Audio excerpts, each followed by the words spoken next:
Welcome students. We are starting Unit 5 with the concepts of economics. तो हम लोग economics यानी अर्थशास्त्र के जो basic principles और fundamentals हैं वो शुरू करने जा रहे हैं आज। और इसमें हम पहले meaning of economics के बारे में समझने की कोशिश करेंगे कि economics क्या है, इसके अंदर क्या content है, और उसके बाद हम लोग nature and scope of economics की किस तरीके का अर्थशास्त्र का व्यवहार है और क्या उसका दायरा है, कहां तक इकोनॉमिक्स जो है वो एप्लीकेबल है, वो हम स्कोप के अंदर पढ़ने की और समझने की कोशिश करेंगे। So we will start with introduction to economics with the meaning of economics. Economics क्या है? अगर आप बहुत ध्यान से देखेंगे तो इकोनॉमिक्स आपके आसपास की हर चीज है, लेकिन अगर हम उसको टेक्निकल भाषा में समझने की कोशिश करें, समझने की कोशिश करें कि अर्थशास्त्र की भाषा में क्या है, तो सबसे पहले तो इकोनॉमिक्स शब्द का जन्म ग्रीक शब्दों से, और ये दो ग्रीक शब्द हैं, ओइकोस और निमेन। ये दो शब्द हैं। ओइकोस जो है वो ग्रीक भाषा में अगर आप हिंदी में ट्रांसलेट करें तो घर से उसका मतलब है, और निमेन जिसको आप मैनेज या काम चलाने के अर्थ में लेते हैं। तो ये दो ग्रीक शब्दों से इकोनॉमिक्स शब्द का जन्म हुआ है, और इसका जो लिटरल मीनिंग है, जो ग्रीक शब्दों का शाब्दिक अर्थ है, वो है घर चलाना या मैनेजिंग अ हाउस। और जब आप अपना घर चलाते हैं तो उसका क्या मतलब होता है? उसका मतलब ये होता है कि आपके पास जितना संसाधन, जितना धन उपलब्ध है, उससे आप अपनी सारी जरूरतें पूरी करते हैं, और सारी जरूरतें इस तरह से पूरी करते हैं कि आप सारी जरूरतें भी पूरी कर सकें और आपको जो है सेटिस्फैक्टरी तरीके से आपको काम को कंप्लीट कर सके। हर वांट यानी हर नीड को, हर आपकी जो डिमांड है, उसको आप उतने ही रुपयों, उतने ही संसाधनों के अंदर उसको कंप्लीट कर सकें। तो अगर हम इस ग्रीक शब्दों से जन्मे हुए इकोनॉमिक्स शब्द को और उसके मीनिंग को, मैनेजिंग अ हाउस होल्ड के मीनिंग को अगर हम एक डेफिनेशन में बदले, एक मीनिंग में बदले, तो हमारे को समझ में आता है कि economics is a study of ways in which people manage their household using the resources to satisfy their wants. लोग जो हैं, इकोनॉमिक्स क्या है? कि लोग किस तरह से अलग-अलग संसाधनों को, दिए हुए संसाधनों को इस्तेमाल करके अपनी अलग-अलग जरूरतों को पूरा करते हैं और उससे फिर सेटिस्फैक्शन हासिल करते हैं। तो इकोनॉमिक्स जो है अध्ययन की एक शाखा है, अध्ययन की एक शाखा है।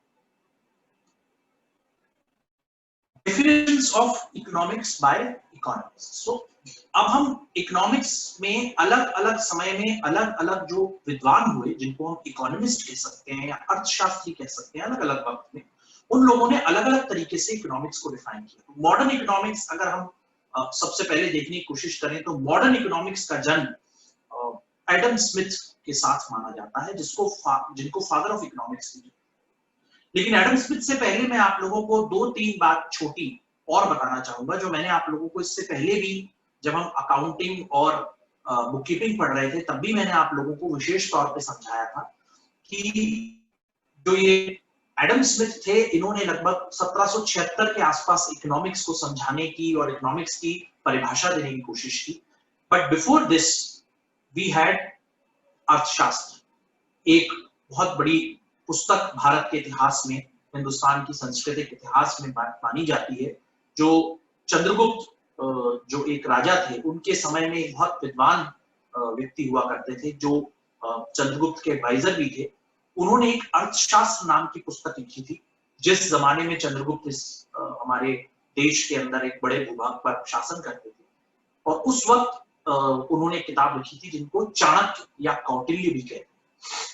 उन्होंने अर्थशास्त्र किताब लिखी थी, जिसके अंदर उन्होंने बहुत सारे पैमाने लिखे थे कि कैसे संसाधनों का उपयोग किया जाए, कैसे जीवन यापन किया जाए, कैसे जो है एक राजा जो है अपनी प्रजा के लिए काम करे ताकि प्रजा की सभी जरूरतों को वो समय रहते पूरा कर सके। इसका मैं बहुत छोटा सा जिस्ट बता रहा हूं। I am just telling you the very brief of what is Arthashastra all about. But Kautilya has given in detail, he has described in detail what all needs to be done by the state, मतलब राज क्या ऐसा करे जिससे all the people are properly, they are able to satisfy their needs, their demands with given resources. तो इस चीज का उन्होंने से वर्णन किया है। लेकिन जब हम मॉडर्न इकोनॉमिक्स पढ़ते हैं तो उनका कहीं पर वर्णन नहीं होता है। बट मैं उसकी अलग से आपको एक स्लाइड्स दूंगा, but we will also come back, और क्योंकि आपके सिलेबस में जो है उसमें नहीं आएंगे, तो ये आपके सिलेबस का पोर्शन है। मैं अर्थशास्त्र का अलग से आपको एक स्लाइड दूंगा जिसमें मैं आपको डिटेल्स दूंगा कि वो किस तरह से कौटिल्य जो है उन्होंने अर्थशास्त्र पुस्तक लिखी थी। मैंने इसका इंट्रोडक्शन आपको अकाउंटिंग के वक्त भी दिया था, बट यहाँ पर बहुत रेलेवेंट हो जाता है देना, और इसलिए मैंने आपको इंट्रोड्यूस किया। I will give you that subject material separate. तो एडम स्मिथ लगभग 17वीं 18वीं शताब्दी के आसपास उन्होंने सबसे पहले इकोनॉमिक्स, मॉडर्न इकोनॉमिक्स को डिफाइन करने की कोशिश की। उन्होंने एक पुस्तक लिखी, an inquiry into the nature and causes of wealth of nations. किस तरह से जो राष्ट्र हैं दुनिया में अलग अलग, उन्होंने जो अपनी पैसा इकट्ठा किया, जो उन्होंने धन संपत्ति अर्जित की, वो किस तरह से करी, क्या उसका नेचर है, क्या वजह थी कि लोगों के राष्ट्र के पास पैसा आया। तो उन्होंने एक बुक लिखी 1776 में, और उसके अंदर ही has defined economics as the practical science of production and distribution of wealth. तो दो बहुत बड़े एस्पेक्ट्स उन्होंने इकोनॉमिक्स के डिफाइन किए कि इकोनॉमिक्स एक तरीके की प्रैक्टिकल साइंस है जो बताती है कि कैसे वेल्थ यानी धन को अर्जित किया जाए, प्रोड्यूस किया जाए और डिस्ट्रीब्यूट किया जाए यानी बांटा जाए। ये दो एस्पेक्ट्स उन्होंने इकोनॉमिक्स की डिफाइन किए। तो इकोनॉमिक्स की डेफिनेशन उन्होंने इन दो एस्पेक्ट्स पर डिफाइन करी कि economics is nothing but practical usage of scientific principles to produce and distribute wealth. तो ये दो पैमाने उन्होंने इकोनॉमिक्स के डिफाइन किए। इसके बाद प्रोफेसर एल्फ्रेड मार्शल, ये एक दूसरे विद्वान हुए इकोनॉमिक्स में जिन्होंने इन्हीं डेफिनेशंस को पढ़ते हुए और अपनी कुछ इंपॉर्टेंट रिसर्च करते हुए उन्होंने एक अलग तरीके की इकोनॉमिक्स की डेफिनेशन दी, जो उन्होंने लगभग 1890 में एक किताब लिखी, प्रिंसिपल्स ऑफ इकोनॉमिक्स। तो उन्होंने उस किताब के अंदर एक नए तरीके के आयाम दिए इकोनॉमिक्स को लेकर, अर्थशास्त्र को लेकर एक नया आयाम दिया, और उनकी डेफिनेशन को वेलफेयर डेफिनेशन कहा जाता है। वेलफेयर डेफिनेशन का मतलब है विकास से संबंधित परिभाषा इकोनॉमिक्स की, विकास से संबंधित परिभाषा, कल्याण से संबंधित, वेलफेयर से ज्यादा बेहतर मतलब है कल्याण। तो उन्होंने ये दिखाया कि पॉलिटिकल इकोनॉमी और इकोनॉमिक्स, उन्होंने पॉलिटिकल इकोनॉमी शब्द का यूज किया क्योंकि जो हर देश में राजा होता है, हर देश में जो शासन होता है, जो एडमिनिस्ट्रेशन होता है, वो पॉलिटिकल पार्टी एक तरीके से उसको गवर्न करती है ज्यादातर देश। तो पॉलिटिकल इकोनॉमी, क्योंकि इकोनॉमी की दिशा, इकोनॉमी की पॉलिसी, इकोनॉमी के काम करने का तरीका, ये सब पॉलिटिकल पार्टी का एक एजेंडा होता है, उसको इंप्लीमेंट करती है सरकार जब सेक्टर में पहुंचती है। हमारे देश में भी जो सरकारें हैं वो अपने एजेंडा के हिसाब से उसको चलाती है, इसलिए उन्होंने पॉलिटिकल इकोनॉमी शब्द का इस्तेमाल किया। तो उन्होंने कहा पॉलिटिकल इकोनॉमी या इकोनॉमी एक ऐसी शाखा है जिसमें आप स्टडी करते हैं कि कैसे मैनकाइंड अपना ordinary business of life run करता है, अपना साधारण जीवन यापन करने के लिए क्या कुछ एक ह्यूमन बीइंग करता है या पूरी जो मानव जाति है वो करती है, उसको आप उसकी स्टडी को आप इकोनॉमिक्स कहते हैं। उसके अंदर उन्होंने आगे एक बात बोली कि it examines that part of individual and social action which is most closely connected with the attainment and with the use of material requisites of well-being। अपने कल्याण के लिए उन चीजों को इकोनॉमिक्स एग्जामिन करती है जो एक इंडिविजुअल या एक सोसाइटी या एक नेशन, एक इंडिविजुअल, एक सोसाइटी और एक नेशन अपने कल्याण के लिए जो मटेरियल संसाधन जुटाती है अपने कल्याण के लिए, उसकी एक्टिविटीज को स्टडी करना इकोनॉमिक्स है।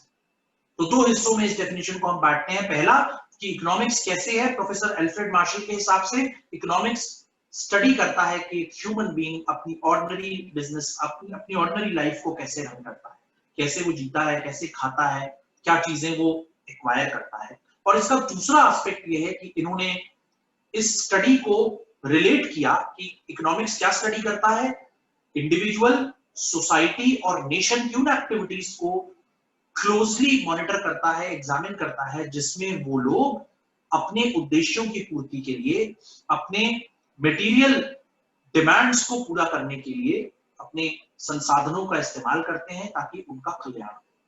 ये चीज इकोनॉमिक्स में इन्होंने डिफाइन करी। तो इन्होंने एडम स्मिथ से एक कदम आगे जाकर के केवल देश का या समाज का धन अर्जन करना और बांटने का तरीका ही इकोनॉमिक्स है, उसमें एक नया आयाम जोड़ दिया। एक फर्क इनकी और एडम स्मिथ की डेफिनेशन में ये आ गया, मीनिंग में ये आ गया कि आप ये भी एग्जामिन करते हैं कि उनका कल्याण कैसे हो, पॉलिटिकल इकोनॉमी कैसे लोगों का कल्याण करती है, इसको स्टडी करना जो है उन्होंने कहा कि इकोनॉमिक्स। और उसमें उन्होंने ये कहा कि कैसे एक इंडिविजुअल, कैसे एक सोसाइटी और कैसे एक नेशन एफर्ट्स करता है अपने कल्याण के लिए और अलग अलग रिसोर्सेज का इस्तेमाल करके कैसे वो मटेरियल ऑब्जेक्टिव्स अपने पूरे करता है, अपने जीवन जीने के अलग अलग तरीके को पूरा करता है, वो स्टडी करना। इन्होंने इकोनॉमिक्स की डेफिनेशन को अचानक से काफी बड़ा बना दिया लगभग 100 साल के। तो ये डेफिनेशन भी काफी हद तक ठीक ठाक मानी गई, क्योंकि अल्फ्रेड मार्शल की डेफिनेशन में समाज के और राष्ट्र के कल्याण की बात की गई। तो एक बहुत बड़ी बात थी, समाज और राष्ट्र के वेलफेयर से रिलेटेड एस्पेक्ट्स इन्होंने कवर किए। So this definition transform the meaning of economics. Economics as a field grew rapidly after Alfred Marshall defined it as welfare economics. इसको welfare economics भी बोला जाता है अल्फ्रेड मार्शल के आने के। समय जब कुछ और बदला तो Lionel Robins, professor Lionel Robins एक और बड़े इकोनॉमिस्ट हुए। उन्होंने he has written a book called An Essay on the Nature and Significance of Economic Science. In his research in 1932 he found out that economics is a science. Economics एक तरीके का विज्ञान है which studies human behavior. तो एक विज्ञान है, वो क्या स्टडी करता है? ह्यूमन का बिहेवियर, एक इंसान का behaviour towards the relationship between ends and scarce means which have alternative uses. एक बहुत इंपॉर्टेंट बात इन्होंने कही कि इकोनॉमिक्स जो है विज्ञान के तरीके से ह्यूमन बिहेवियर को स्टडी करती है, वैज्ञानिक तरीके से। और ये क्या स्टडी करती है? Relationship between ends. एंड्स का मतलब है आपके जीवन जीने के जो ऑब्जेक्टिव्स हैं, रोटी कपड़ा और मकान। बेसिकली जो बहुत बेसिक ऑब्जेक्टिव्स हैं वो रोटी कपड़ा और मकान।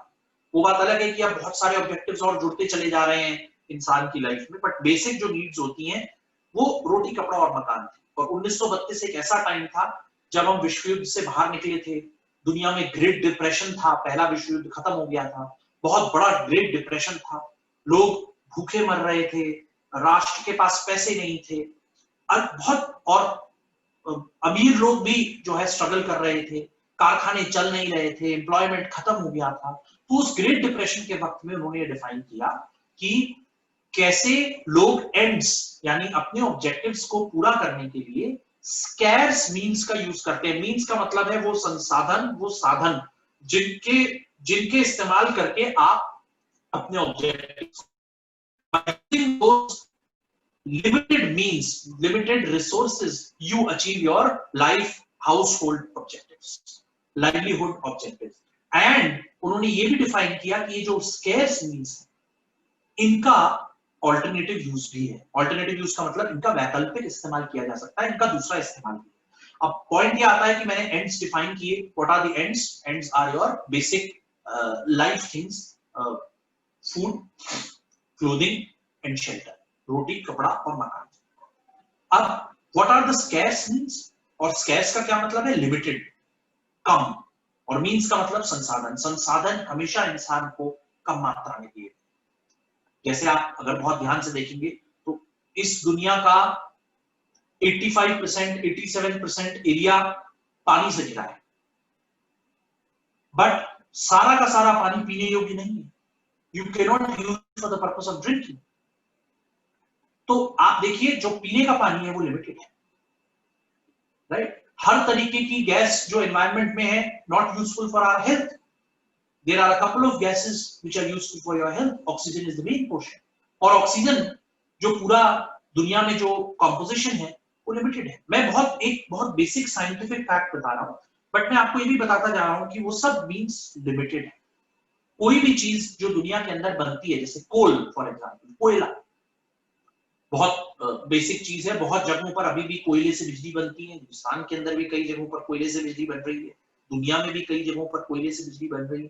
बट कोयला बनने और उसके निकलने में, एक्सट्रैक्शन में सालों लगते हैं, सालों, और ये बहुत डेंजरस और रिस्की एक्टिविटी है। खाने खुदी हुई हैं, आदमी अंदर कई फुट अंदर जाता है, जमीन के अंदर रेल्स लगी हुई हैं और अंदर अलग अलग तरीके से कोयला निकलता है, ब्लास्ट करते हैं, हीट अप करते हैं, बहुत रिस्की एनवायरनमेंट में कोयला निकाला जाता है। और कोयला कुछ एक दशक लगते हैं, some decades it will take, some 10 to 20 or 30 years for coal to get completely ready for the purpose of extraction, ताकि वो कोयला तैयार हो जाए और वो बाहर निकले। ऐसे ही आप और बहुत सारी चीजें हैं दुनिया में, मैंगनीज है जो कि एक तरीके का मिनरल है, अलग अलग जगहों पर यूज होता है, राइट? तो वो भी जमीन से निकलता है और उसको भी सालों लगते हैं और बहुत सारी रिसर्च करनी पड़ती है कि जमीन से कैसे निकलेगा, यूजेबल है कि नहीं है। मैं कुछ एक ऐसे एग्जांपल्स आप लोगों को दे रहा हूं जो आप लोगों के आसपास होते हैं, लेकिन आपको संभाल के इस्तेमाल करने होते हैं। Now let us come to the main element of economics which is money. आप देख लीजिए अपने आसपास, मनी स्कैर्स है, कम है, लिमिटेड मात्रा में अवेलेबल है सबके पास। I am not talking about people who are big capitalists, people who are Tatas, people who are Ambanis, people who are having big corporations, मैं उनकी बात नहीं कर रहा हूं फिलहाल। मैं इस कंट्री की 80 से 90% पॉपुलेशन की बात कर रहा हूं जिसके पास मनी भी लिमिटेड क्वांटिटी में।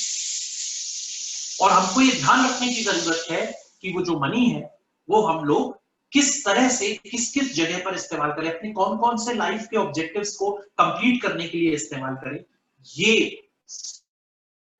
इकोनॉमिक्स है। इस स्टडी को आप इकोनॉमिक्स कहते हैं। जब आप एक इंडिविजुअल, एक आदमी के घर तक पहुंचते हैं, उसको स्टडी करते हैं कि ये कैसे जी रहा है, कैसे बजट बना रहा है, इसकी इनकम कितनी है, इसकी सेविंग कितनी है, इसका एक्सपेंडिचर कितना है, तो उसको आप एक छोटे लेवल पर इकोनॉमिक्स बोलते हैं, छोटी इकोनॉमिक्स बोलते हैं, जिसको आगे हम चल करके पढ़ेंगे माइक्रो इकोनॉमिक्स।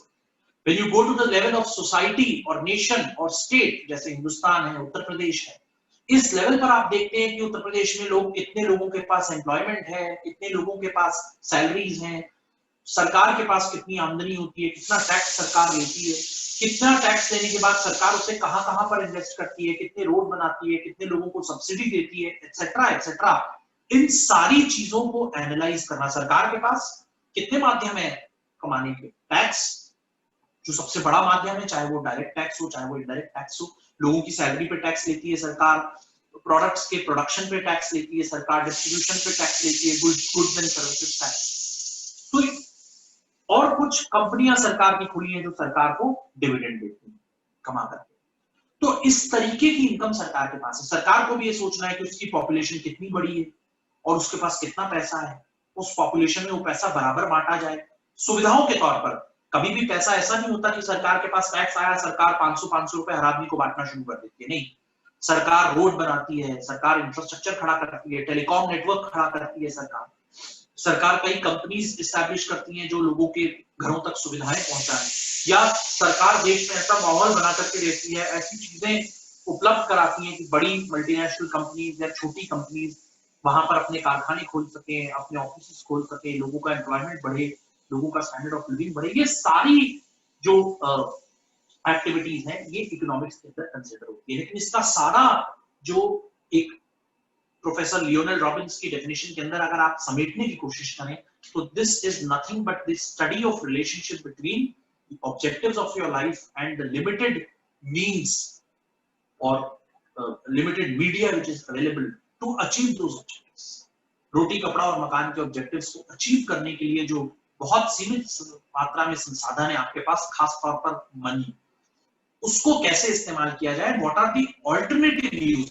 बहुत ट्विस्ट कर दिया चीज को कि आप पैसा इन्वेस्ट करने के लिए तैयार होते हैं, खर्च करने के लिए तैयार होते हैं। जब मैं इन्वेस्ट बोलता हूं तो उसे खर्च करना बोलते हैं। आप मार्केट निकलते हैं, मुझे क्या क्या सामान चाहिए, तो आपके पास कोई भी सामान खरीदने के कुछ ऑप्शंस होते हैं, कुछ अल्टरनेटिव होते हैं। मैं एक बहुत छोटा एग्जांपल आपको देता हूं। और कभी भी आप एक सामान खरीदते हैं तो आपके दिमाग में ये होता है कि अच्छा इसी का एक दूसरा ऑल्टरनेटिव है जो मैं छोड़ रहा हूं, मैं नहीं खरीद रहा हूं।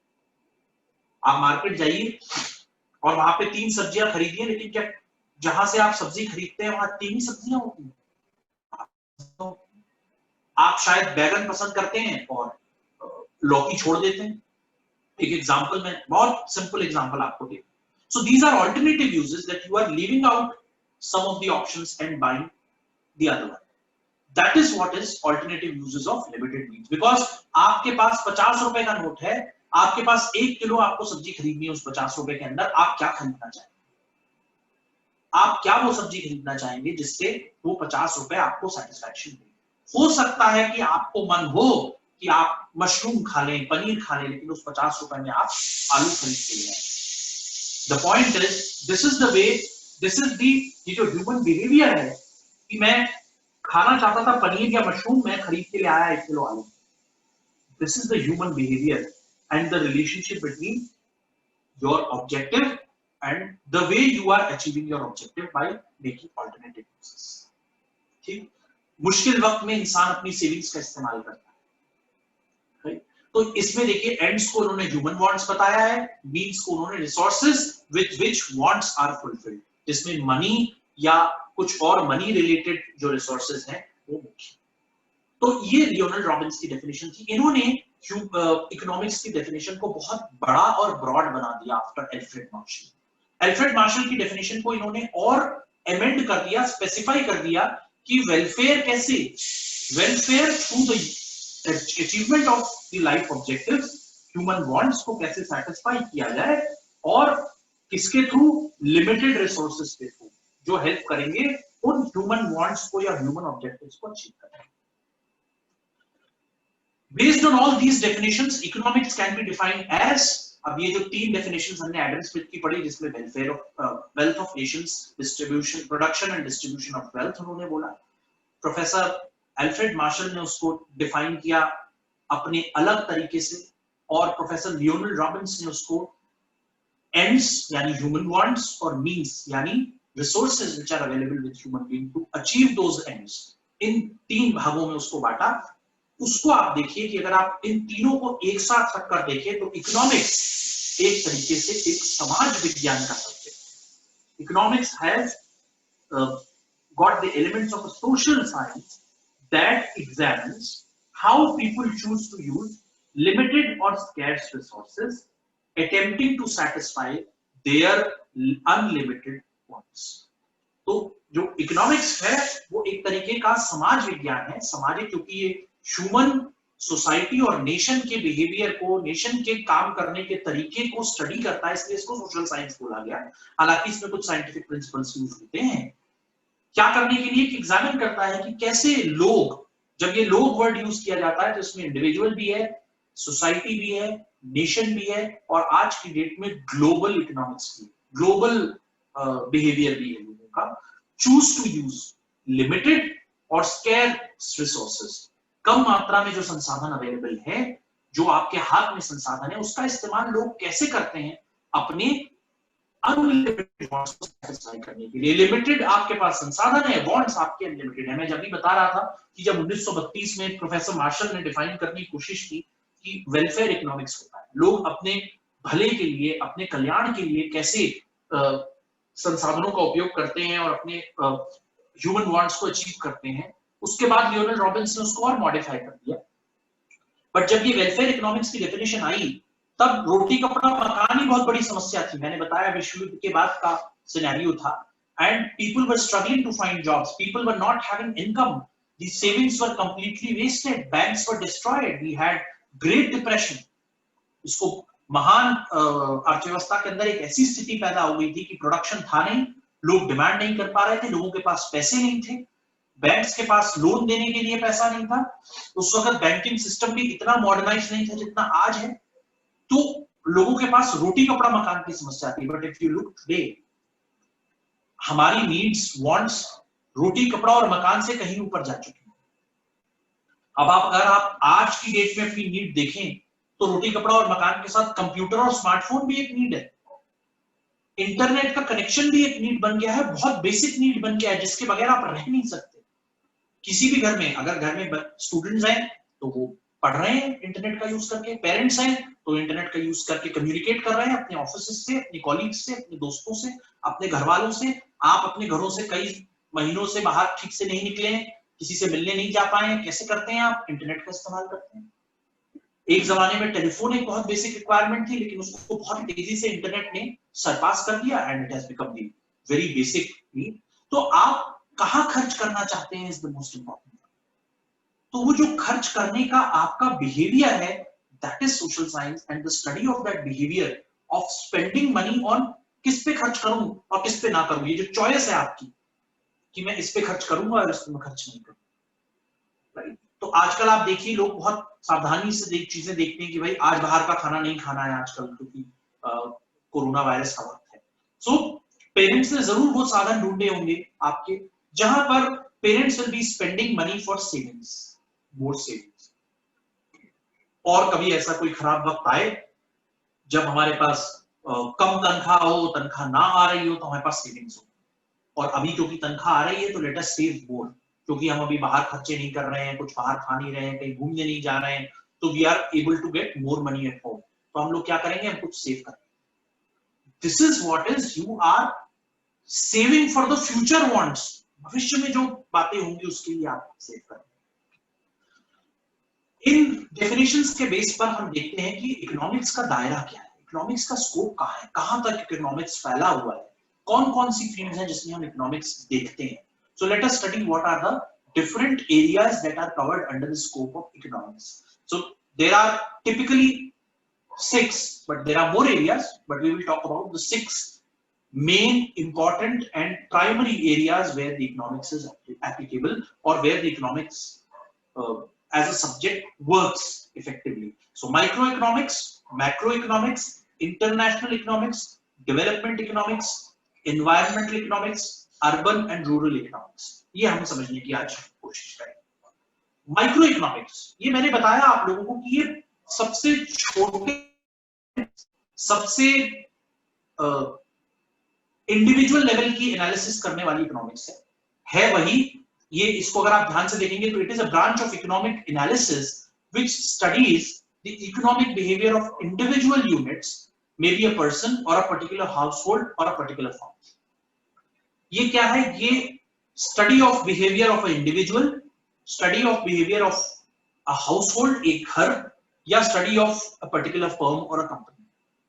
इसका इकोनॉमिक बिहेवियर जब हम स्टडी करने की कोशिश करते हैं तो उस सब्जेक्ट को, उस एरिया को हम माइक्रो इकोनॉमिक्स के नाम से डिफाइन करते हैं, राइट। कि कैसे उस फर्म के पास, उस कंपनी के पास या उस आदमी के पास कितनी रिसोर्सेज हैं, including his income, his salary, his savings, his investments, right. और कहां पर वो उसको खर्च करता है, कैसे खर्च करता है, कौन सी चीजें हैं जिसको कॉम्प्रोमाइज करता है, जहां खर्च नहीं करना चाहता है, और कहां पर वो फ्यूचर के लिए सेव कर रहा है। This is the entire analysis of his economic behavior is called individual study of that behavior, or the individual study of the firm, और इस एरिया को आप माइक्रो इकोनॉमिक्स।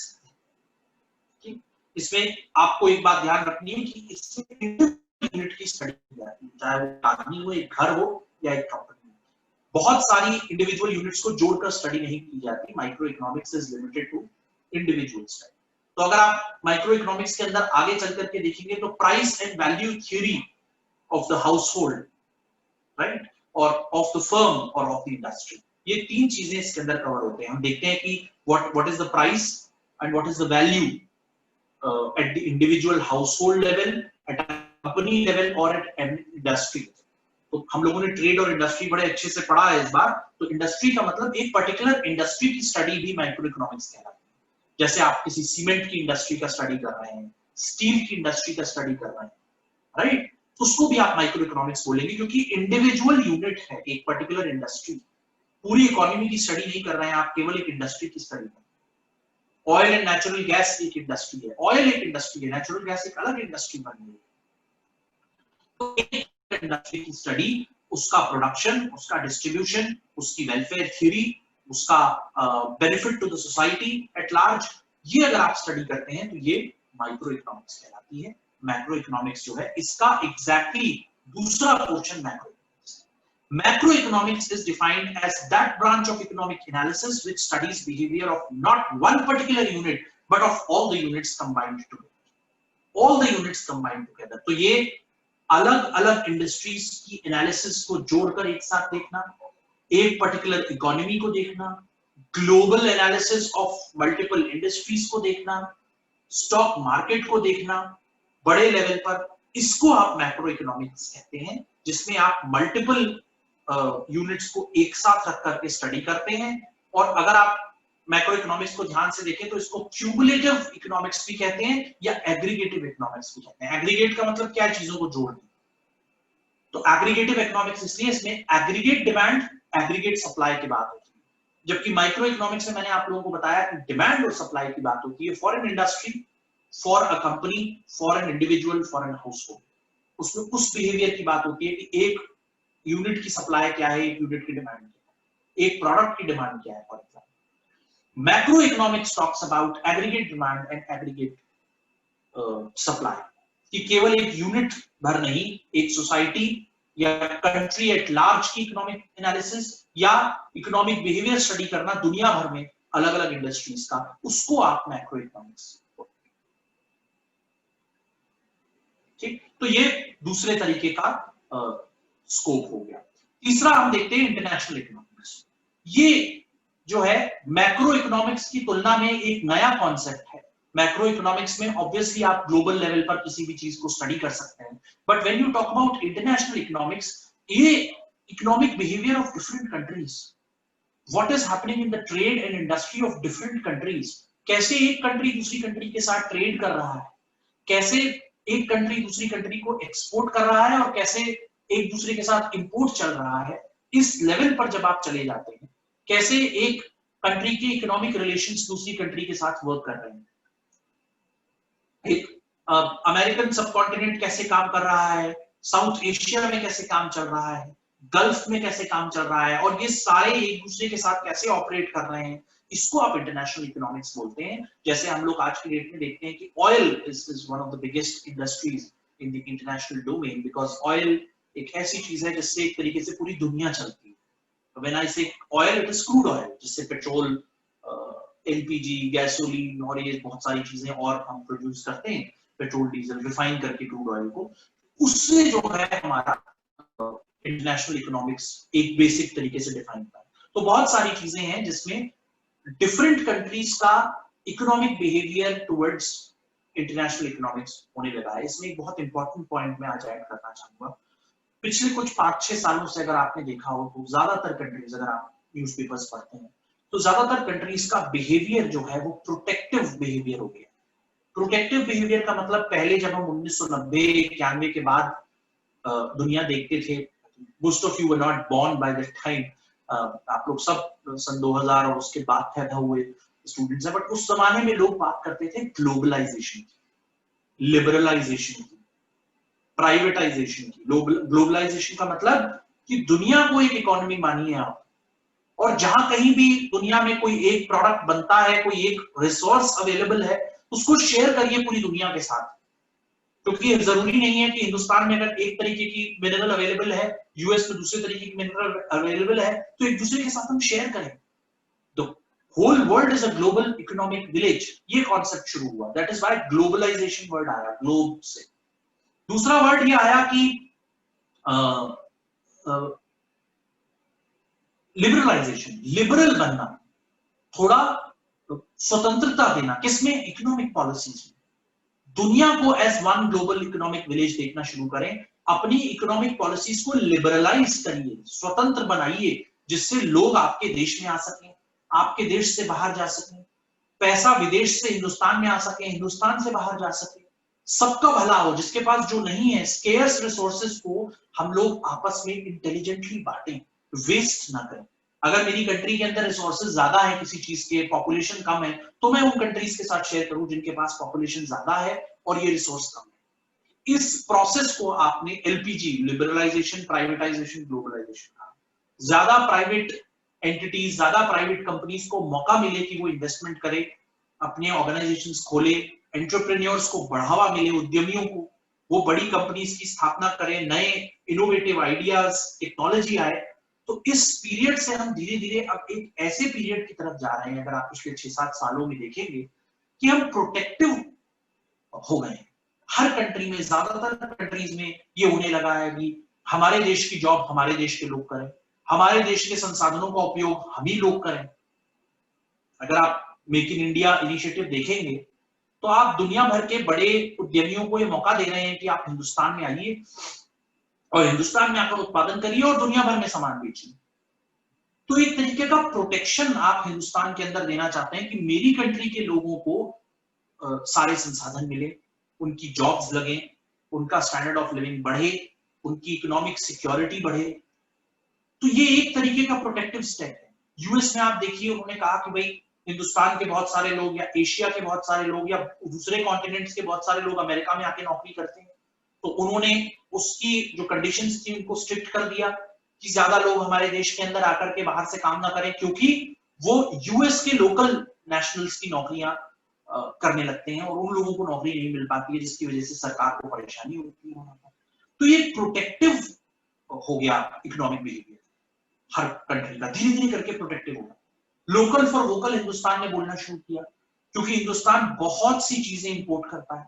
इंपोर्ट करने की वजह से सरकार को बहुत सारी ड्यूटी लगानी पड़ती है उस पर, जिससे चीजें हिंदुस्तान में आके महंगी हो जाती है। सरकार ने एक स्कीम लगाई कि भाई क्यों हम लोकल चीजों का उत्पादन ना करें, क्यों हम लोकली जो इंडिया में जो चीज ऑलरेडी प्रोड्यूस हो रही है, why don't we buy those products. तो ये एक नया इनिशिएटिव शुरू किया सरकार ने, लेकिन इसके अंदर कहीं ना कहीं प्रोटेक्टिव वॉइस है। चाइना से हम बहुत सारा सामान खरीदते थे, बहुत इंपोर्ट हम चाइना से किया करते थे, तो सरकार की कोशिश थी लोकल फॉर वोकल बोल करके उन प्रोडक्ट्स के ऊपर थोड़ी रोक लगाई जाए जो हम चाइना से खरीदते हैं, because of our sentiments towards the soldiers at the boundary. तो आप देखिए, तो धीरे धीरे ग्लोबल इकोनॉमिक्स, ग्लोबल विलेज जो हम मानते थे इकोनॉमिक्स को, इकोनॉमिक बिहेवियर स्टडी करते थे, उससे हम फिर वापस सिकुड़ रहे हैं। हर देश अपने अंदर समेटना चाहता है चीजों, तो इंटरनेशनल इकोनॉमिक्स उसको कहते हैं। डेवलपमेंट इकोनॉमिक्स, ये एक बहुत इंपॉर्टेंट कॉन्सेप्ट शुरू हुआ वेलफेयर इकोनॉमिक्स की बात 1932 में की गई, पहली वर्ल्ड वॉर के बाद। और जब दूसरी वर्ल्ड वॉर हुई, उसके बाद यूनाइटेड नेशंस की स्थापना हुई 1945 में। आप लोगों ने संयुक्त राष्ट्र संघ के बारे में पढ़ा होगा। The purpose of establishment of United Nations was to bring peace. First place, at the first place, bring peace. युद्ध क्यों होता है? एक दूसरे को किसी न किसी बात को लेकर के, हराने को लेकर के, या उसके रिसोर्सेज पर कब्जा करने को लेकर के, या किसी चीज को लेकर के युद्ध किया जाता है। तो यूनाइटेड नेशंस का ऑब्जेक्टिव ये था कि सबसे पहले तो युद्ध रोक लिया जाए। युद्ध रोकने के बाद जो सबसे बड़ी चीज है वो है लोगों की रोजी रोटी का इंतजाम किया जाए, गरीबी को कम किया जाए। मैं ये नहीं बोलूंगा गरीबी को कंप्लीटली हम हटा सकते हैं, it is one next to impossible concept, but the point was to reduce the load on the people with relation to food, clothing and shelter. जो basic amenities हैं जिसकी स्टडी की जाती है, उसको लोगों तक पहुंचाया जाए, लोगों तक संसाधन पहुंचाए जाएं। लोग नहीं पहुंच पाएंगे संसाधनों तक, लोगों के पास पैसा नहीं पहुंचेगा, लोगों के पास अपॉर्चुनिटी दी जाए कि उनको पैसा मिले, चाहे वो नौकरियों के रूप में हो, चाहे वो अलाउंसेस के रूप में हो, चाहे वो बेरोजगारी भत्ते के रूप में हो, चाहे वो बुजुर्ग लोगों की पेंशन के रूप में हो। और ऐसा कैसे होगा? जब सरकारें पैसा कमा पाएंगी। सरकार पैसा कैसे कमा पाएगी? जब सरकारें ज्यादा से ज्यादा एंटरप्रेन्योर्स को, कंपनीज को मौका देगी कि वो आगे बढ़ें, इन्वेस्ट करें, लोगों को नौकरियां दें, उत्पादन करें, लोगों की डिमांड बढ़ाएं।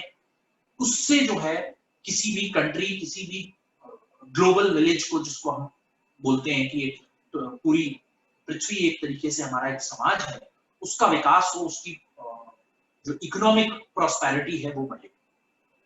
तो ये इस चीज को स्टडी करना, इस चीज के एस्पेक्ट्स को स्टडी करना कि कैसे लोगों तक संसाधन पहुंचे, कैसे लोगों का स्टैंडर्ड ऑफ लिविंग, जो जीवन स्तर है, उसमें सुधार हो, कैसे लोगों को नौकरियां मिले, कैसे उनकी कमाई हो, कैसे उन तक हम प्रोडक्ट्स एंड सर्विसेज को पहुंचाएं। राइट? आज देखिए हिंदुस्तान के अंदर मोबाइल फोन लगभग हर आदमी के पास है। तो एफर्ट्स हुए, डेवलपमेंट इकोनॉमिक्स का एक हिस्सा है कि आप टेलीकॉम क्रांति इस देश के अंदर लाएं। 1960 के आसपास जब हिंदुस्तान के अंदर एक बड़ा तबका गरीबों का था जो खेती करते थे लेकिन उनके पास जमीनें नहीं थी। तो एक ग्रीन रेवोल्यूशन और उसके बाद एक व्हाइट रेवोल्यूशन। नए कानून बनाए गए, मंडियां बनाई गई, किसानों को जमीनें दी गई, पट्टे खत्म कर दिए गए हिंदुस्तान के अंदर, जिसके पास जो पट्टा है उसकी जमीन है। इस तरह से छोटी छोटी जमीनें बांट दी गई, तब जाकर के हिंदुस्तान में हरित क्रांति आई, जिसने हिंदुस्तान की पॉपुलेशन को खाना खिलाने लायक अनाज का उत्पादन किया, चाहे वो गेहूं हो, दाल हो, चावल हो, सब्जियां हो, और हिंदुस्तान जबरदस्त ग्रीन रेवोल्यूशन की तरफ बढ़ा। और उसकी वजह ये थी कि एक ऐसी पॉलिसी लाई गई डेवलपमेंट इकोनॉमिक्स के थ्रू कि एग्रीकल्चरल फूड ग्रेन्स पूरे देश में सब लोगों को हमारे देश से मिले, हमें इंपोर्ट ना करना पड़े। ये आज भी हमारे देश की एक बहुत बड़ी स्ट्रेंथ है एग्रीकल्चर, कि हम लोग अपने देश में उगाया हुआ खाना खाते हैं। तो ये development economics, study of areas where you can see how human being, societies, nations can grow, can develop themselves by raising the standard of living of each individual, by making the resources available to each of the person in the economy in the world. That is what is development economics.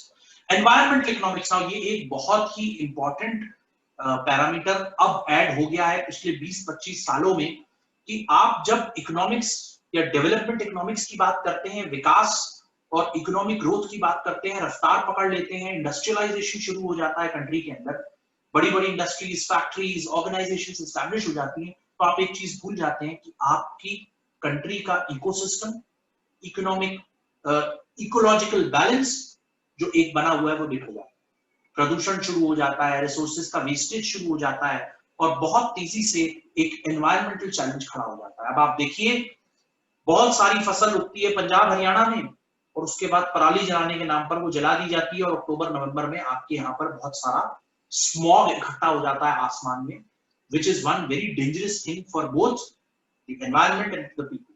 Environment के इसलिए कि वो environment की gases का disbalance produce कर देता है, और खतरनाक गैसेस आपके environment में क्रिएट होनी शुरू हो जाती हैं, और आपकी ओजोन लेयर को भी उससे खतरा पड़ता है, सूरज आप तक सीधे नहीं पहुंच पाता है, और बहुत सारी बीमारियां इंसानों को शुरू हो जाती है। तो एक इकोलॉजिकल बैलेंस है जो बिगड़ने लगता है।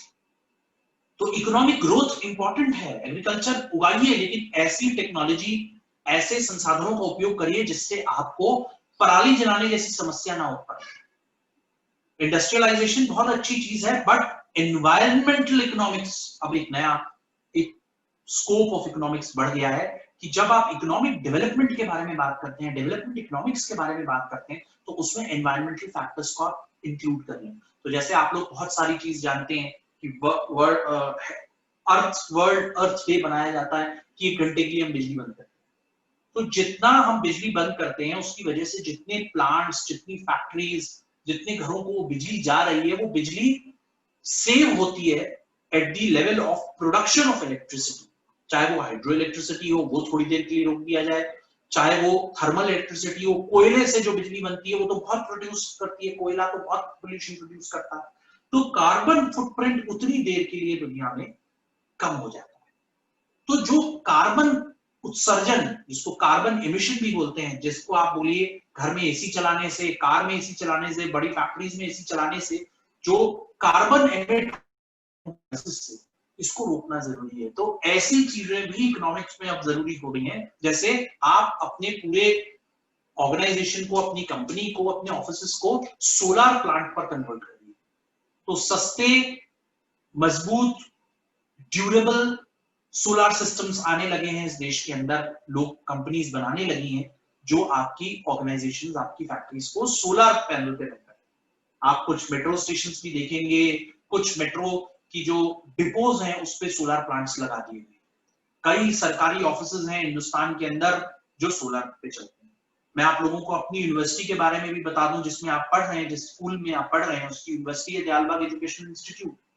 इसका जो दयालबाग कैंपस है वो पूरा का पूरा कैंपस सोलर एनर्जी पे चलता है। तो एनवायरमेंटल इकोनॉमिक्स का पूरा ध्यान रखा गया है, एजुकेशन दी जा रही है, लेकिन ये भी हॉस्टल्स में जो खाना बनता है, दयालबाग एजुकेशनल इंस्टीट्यूट के जो स्टूडेंट्स हॉस्टल्स में रहते हैं, वो खाना सोलर टेक्नोलॉजी से बनता है। सोलर गैस, सोलर को यूज किया जाता है एज अ गैस खाना पकाने के लिए। कोई लकड़ी का इस्तेमाल नहीं किया जाता, गैस का इस्तेमाल नहीं किया जाता। अंदर जो कॉलोनी के अंदर दयाल बाग एजुकेशन इंस्टीट्यूट की कॉलोनी है अंदर, उसके अंदर बहुत सारे लोग रहते हैं जिनके घरों में गैस पाइपलाइंस आ गई, एलपीजी का इस्तेमाल भी मिनिमल हो गया। तो ये एनवायरमेंटल इकोनॉमिक्स का हिस्सा है कि what are those alternative uses which will protect your economy as well as your environmental balance, your ecological balance. इसको सोचना, इस डायरेक्शन में काम करना is environmental economics. And then comes the last part of your scope of economics, which is urban and rural economics. तो urban and rural economics is basically कि जो आप अपने देश में देखते हैं कि एक बहुत बड़ा सेक्शन है जो रूरल सेक्शन है और एक बहुत बड़ा सेक्शन आपकी कंट्री का अर्बन सेक्शन। हम लोग दिल्ली में रहते हैं तो हम लोग अर्बन लोकेलिटी की बात करते हैं, लेकिन अगर आप दिल्ली में भी कई जगहों पे जाएंगे जिनको सेमी अर्बन बोला जाता है, नजफगढ़ सेमी अर्बन एरिया, कई जगह ऐसी हैं दिल्ली में, कई गांव ऐसे हैं दिल्ली में जो अभी भी अर्बन नहीं हुए हैं, सेमी अर्बन है। वहां पे काम करने के तौर तरीके, इंफ्रास्ट्रक्चर उतना अच्छा नहीं है जितना अर्बन एरियाज में होता है। रूरल एरियाज, दूर दराज के गांव, शहर, डिस्ट्रिक्ट हेडक्वार्टर्स जो होते हैं वो तो बहुत अच्छे लगते हैं। जैसे आप आगरा जाइए, मैं आगरा से हूं तो मैं जानता हूं कि शहर बहुत अच्छा है। आप अलग अलग कोनों में चले जाइए शहर के तो वहां स्थिति दूसरी हो जाती है, वहां पे इंफ्रास्ट्रक्चर दूसरा हो जाता है। कई गांव ऐसे हैं जहां बस अभी तक नहीं पहुंचती, आपको मेन रोड से उतार के चली जाती है क्योंकि वहां रोड ही नहीं है।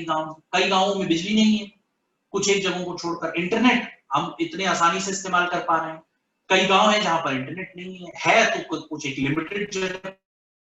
अभी इस देश में बहुत सारी चीजें ऐसी हैं जो अर्बन और रूरल डिवाइड के ऊपर काम करती हैं। तो इकोनॉमिक्स में जो इकोनॉमिस्ट थे उन्होंने रियलाइज किया कि एक फोकस होना चाहिए इकोनॉमिक्स का अर्बन और रूरल एरियाज, ताकि रूरल इकोनॉमिक्स की प्लानिंग अलग से हो सके। रूरल इकोनॉमिक्स में कैसे रिसोर्सेज का यूटिलाइजेशन और बेटर तरीके से हो, क्या रिसोर्सेज की कमी है, कहां से उन रिसोर्सेज को रूरल एरियाज में लाना चाहिए, इसकी स्टडी की जाए। रूरल एरियाज की भी डिमांड क्रिएट की जाए, रूरल एरियाज में भी एम्प्लॉयमेंट हो, रूरल एरियाज में भी स्टैंडर्ड ऑफ लिविंग बढ़े।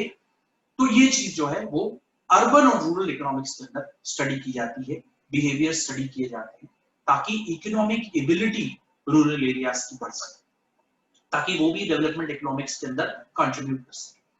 तो ये जो है अर्बन एंड रूरल इकोनॉमिक्स, ये स्कोप भी है। तो इकोनॉमिक्स इतने तरीके से, international development economics, urban rural economics, environmental economics, micro economics, macro economics, इतने तरीके से इकोनॉमिक्स जो है आपके आसपास घूम रही है, जो स्टडी करती है human behaviour, Nations behaviour, societies behaviour towards achievement of their objectives by using scarce resources, scarce means, और उसको जो है alternative uses के थ्रू उसका इस्तेमाल।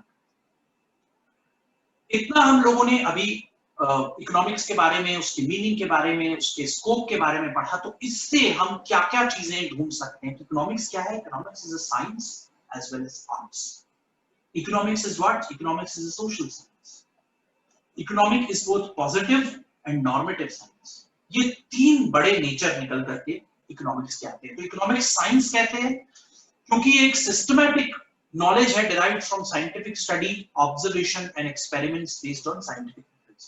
Human behavior, societal behavior और nations behavior या global behavior को study करता है on the basis of scientific study, observation, experiments. तो साइंस इसलिए है इकोनॉमिक्स क्योंकि इसके अंदर भी साइंटिफिक प्रिंसिपल्स का यूज किया है। Economics as an art. How economics as an art? Art क्या है? It's a system of rules for the attainment of given end.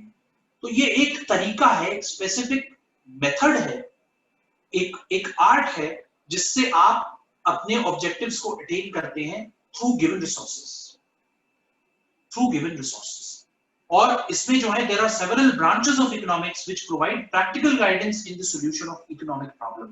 तो practical guidance इसके अंदर जो है सिचुएशन के हिसाब से, सिचुएशन के हिसाब से अलग अलग तरीकों से आप देखते हुए कहां पर कितने रिसोर्सेज हैं, किस तरीके की वांट्स हैं। हर जगह एक जैसी नहीं होगी, हर ह्यूमन बीइंग एक जैसा नहीं है। जब ह्यूमन बीइंग एक जैसा नहीं है तो अलग अलग सोसाइटीज अलग अलग तरीके का बिहेवियर रखती है, अलग अलग नेशन अलग अलग तरीके का बिहेवियर रखते हैं। ब्रिटेन हमारी तरह बिहेव नहीं करेगा, हम पाकिस्तान की तरह बिहेव नहीं करेंगे, पाकिस्तान न्यूजीलैंड की तरह बिहेव नहीं करेगा। तो सबके लिए अलग अलग सॉल्यूशंस हैं, अलग अलग इकोनॉमिक प्रॉब्लम्स हैं through the practical implication of those rules and regulations. तो ये आर्ट में ये खूबी होती है। साइंस में क्या खूबी होती है कि वो एक पर्टिकुलर एक्सपेरिमेंट होता है, एक पर्टिकुलर ऑब्जर्वेशन होती है, उसके बेस पर कुछ प्रिंसिपल्स यूज किए जाते हैं, तो उनका मेथड और उनका आउटपुट सेम होता है। आर्ट के अंदर क्या खूबसूरती है कि अगर आपका एंड जो ऑब्जेक्टिव है वो आपको अचीव करना है, उसका रास्ता कैसे तय किया जाए, हाउ जो पार्ट है। Science talks about what, art talks about how. तो अलग अलग स्ट्रेटजीज का इस्तेमाल करके अलग अलग तरीकों को आप यूज करते हैं ताकि आप उन रिसोर्सेज का, स्केर्स रिसोर्सेज का बेहतर ढंग से इस्तेमाल कर सके। और जैसा मैंने कहा, एक ह्यूमन बिहेवियर दूसरे ह्यूमन बिहेवियर से अलग, एक सोसाइटी दूसरे से अलग है, एक कंट्री दूसरे से अलग है। आप तो हमारी कंट्री के अंदर देख लीजिए कैसे इस्तेमाल होता है रिसोर्सेज का मध्य प्रदेश में, और कैसे रिसोर्सेज का इस्तेमाल होता है उत्तर प्रदेश में, और कैसे रिसोर्सेज का इस्तेमाल होता है केरला में। सबकी अलग अलग नीड्स, सबकी अलग अलग वांट्स हैं। हमारे खाने के तरीके अलग हैं, कपड़े पहनने के तरीके अलग हैं, हमारे घूमने के तरीके अलग हैं। तो अलग अलग तरीके से इकोनॉमी के अंदर बिहेवियर हो रहा है, जिसपे सॉल्यूशन जो है इकोनॉमिक प्रॉब्लम्स अलग अलग तरीके से क्रिएट हो। तो इसलिए जो है इकोनॉमिक्स को आर्ट भी माना जाता है। The third nature of economics is both positive and normative science. अब ये पॉजिटिव और नॉर्मेटिव साइंस क्या है? Positive science does not include what is good or what is bad to the society. सबसे पहली चीज तो पॉजिटिव साइंस ये नहीं देखती है, it does not indicate कि बढ़िया और बुरा क्या है सोसाइटी की। वो केवल आपको एक आउटपुट देती है। आप कुछ एक आउटपुट, आपने कोई साइंटिफिक एनालिसिस कर दी किसी चीज की, कोई एक आउटपुट निकाल दी, उस आउटपुट की व्याख्या करना नॉर्मेटिव साइंस का काम। नॉर्मेटिव साइंस क्या करती है, किसी आउटपुट को डिफाइन करती है वेदर इट इज गुड और बैड, इसको यूज करना चाहिए कि नहीं करना चाहिए। तो इकोनॉमिक्स के अंदर पहले तो आप पॉजिटिव साइंस यूज करते हैं जिससे आप रिजल्ट्स निकालते हैं, साइंटिफिक मेथोडोलॉजी का इस्तेमाल करते हैं और रिजल्ट्स निकालते हैं। Then you move to the normative science which defines, describes those results into good for human being और not good for human being, good for the welfare of human being, not good for the welfare of human being, और फिर आप decisions लेते हैं कि whether it is good or not। तो science के अंदर भी अगर आप देखें तो ये दो तरीके का नेचर इकोनॉमिक्स का नजर आता है। ये आप देखिए कि आपको कुल मिला के पॉजिटिव और नॉर्मेटिव साइंस दो तरीके से काम करते हैं। तो ये आप इसके अंदर एक एग्जांपल भी दिया हुआ है कि कैसे पॉजिटिव साइंस भी है इकोनॉमिक्स, वो भी रिजल्ट्स आपको देती है, और नॉर्मेटिव साइंस कैसे उन रिजल्ट्स को एनालाइज करके उसको वेलफेयर इकोनॉमिक्स के लिए यूज करने में मदद करती है। So this is what is positive and normative science. Economics के जो बड़े एस्पेक्ट्स हैं वो नीड्स एंड वांट्स के आसपास घूमते हैं। क्या ह्यूमन बीइंग को चाहिए, क्या उसको जिंदा रहने के लिए और अपनी लाइफ को चलाने के लिए क्या चाहिए, उसके आसपास पूरी इकोनॉमिक्स घूमती है। And the first principle is human wants are unlimited and we live in a world of limited resources. हमारी वांट्स अनलिमिटेड है, पूरा होते ही दूसरी शुरू हो जाती है। इसको आप रोक इसलिए नहीं लग सकते क्योंकि ये ह्यूमन बिहेवियर के अंदर डली हुई चीज है। जब भगवान ने ह्यूमन बीइंग को बनाया तो उसको ऐसा बनाया, वो नीचे उतरा जमीन पर तो वो ऐसा पैदा हुआ, उसकी वांट्स बढ़ती जाती है। हम छोटे बच्चे को देखते हैं, उसकी लिमिटेड वांट्स होती है, उसे दुनिया कम पता होती है। जैसे जैसे वो बड़ा होता जाता है, चीजें देखता जाता है, समझता जाता है, उसकी वांट्स बढ़ने लगती है। ये एक बहुत बेहतरीन एग्जांपल है। But we live in a world of limited resources. आपके घर के अंदर लिमिटेड सामान है, आपके पास लिमिटेड धन है, आपके पास लिमिटेड। अब मैं एक एग्जांपल देता हूं कि जैसे लोग बोल सकते हैं कि जो बहुत पैसे वाले लोग होते हैं, जैसे फॉर एग्जांपल जो अंबानीज एंड टाटास हैं, क्या उनके पास लिमिटेड नहीं है? उनके पास भी लिमिटेड है। पूछिए क्यों? उनका लाइफस्टाइल, वो जिस तरह से जीते हैं, उनके पास भी लिमिटेड है। अब वो अगर एक ऐसी गाड़ी में चलते हैं जिसका एवरेज 2 किलोमीटर पर लीटर है, तो भाई उनको कमाना भी तो उसी हिसाब से पड़ेगा ना, उनकी इनकम भी तो उतनी होनी चाहिए ना कि वो उस गाड़ी में चल सके जिसमें 2 किलो। अब हम जो कमाते हैं, हम उसमें 25 किलोमीटर पर लीटर वाली गाड़ी खरीदते हैं, उसमें भी हम देखते हैं कब हम गाड़ी न चलाएं, भाई पैसे बच जाएंगे, पेट्रोल नहीं भरवाना पड़ेगा। 81 रुपए लीटर पेट्रोल है। उनको भी ध्यान देना होगा कि डीजल या पेट्रोल कितने रुपए लीटर है और मेरी कमाई कितनी है। तो उनके पास भी लिमिटेड रिसोर्सेज। ऐसा नहीं है कि वो एक बहुत बड़ी कंपनी के मालिक हैं तो उनके पास कोई लिमिटेड रिसोर्सेज नहीं, बिल्कुल है। आप उसका मैं उल्टा एग्जांपल देता हूं। विजय माल्या लंदन में बैठे, अनिल अंबानी के कोर्ट में केसेस चल रहे हैं, वो कह रहे हैं साहब मैं तो अपने पत्नी और बच्चों के पैसों पर मैं जी रहा हूं क्योंकि मेरे पैसे तो खत्म हो गए। खत्म कैसे हो गए? वो तो अनिल अंबानी थे, तो उनकी कंपनी डूब गई। बैंक से मुकदमा कर दिया उनके ऊपर कि हमारे लोन नहीं चुका रहे हैं। देखिए फ्लिप साइड है, दोनों तरीके के लोग आपको मिलेंगे इस तरीके की सोसाइटी में, जिन पे बहुत पैसा था और आज दिक्कत में है, जिन पे आज बहुत पैसा है। तो आपको बैलेंस करके चलना होगा कि आपके रिसोर्सेज का आप इफेक्टिव यूटिलाइजेशन करें, सही जगह पर रिसोर्सेज का इस्तेमाल करें, सही वक्त पे करें, सही मात्रा में करें। ठीक, the above leads to scarcity.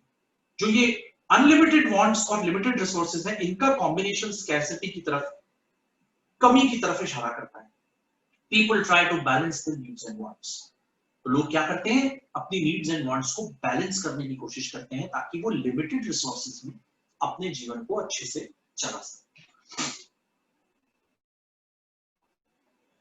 ये डिफरेंस है between micro and macro economics. बहुत ज्यादा डिटेल में जाने की इसमें आवश्यकता नहीं है। मैंने काफी आप लोगों को जब माइक्रो इकोनॉमिक्स और मैक्रो इकोनॉमिक्स समझाया तो इसमें सारी चीजें मैंने आप लोगों को समझा दी। बहुत डिटेल में इसमें जाने की आवश्यकता नहीं है, बट आप लोग एक बार अपनी तरफ से इसको स्टडी कर लीजिए। Thank you. और अगर आपके कोई क्वेश्चंस हो तो इंटरैक्टिव सेशन में हम लोग क्वेश्चंस को एड्रेस करें।